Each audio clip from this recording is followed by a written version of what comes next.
सूबो सईद खान में नवाब शाह पुलिस जी ज़ातियुनि ख़िलाफ़ एसटीपीजे सॾते अब्दुल रहीम हैदरी ग़ुलाम मुस्तफ़ा ब्रोही ऐं ॿियनि जी अॻवाणी में ग्वादर मोटरवे रोड ते एहतजाजी मुज़ाहिरो करे सख़्त नारेबाज़ी कई। उन मौक़े ते अॻवाणनि मोहम्मद अली खोसो, ग़ुलाम मुस्तफ़ा ब्रोही, अब्दुल रहीम हैदरी ऐं ॿियनि मीडिया सां ॻाल्हाईंदे चयो त नवाब शाह पुलिस एसटीपीजे पुरअमन एहतजाज के नाकाम बणाइण लाइ पुलिस जा वॾा अटाला साण करे एसटीपीजे नारी विंग औरतुनि कारकुननि ॿारड़नि मथां लाठी चार्ज करे वेश्याणे तशद्दुद जो निशानो बणाए 50 खां वधीक कारकुननि खे गिरफ़्तार करे गुम करे छॾियो, जेके अमल नाक़ाबिले बर्दाश्त आहे, जंहिंजी सख़्त लफ़्ज़नि में मज़म्मत कयूं था। IG सिंध ऐं ॿियनि वस वारनि इदारनि खां मुतालबो था करियूं त एसटीपीजे पुरअमन एहतजाज मथां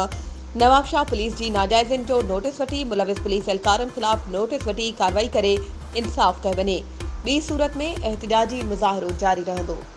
वधीक ख़बरुनि ऐं अपडेट्स जे लाइ असांजे चैनल खे सब्सक्राइब कयो ऐं हा बेल आइकन खे प्रेस करणु न विसारिजो त जीअं असांजी हर नई अचण वारी वीडियो तव्हां ताईं पहुची सघे।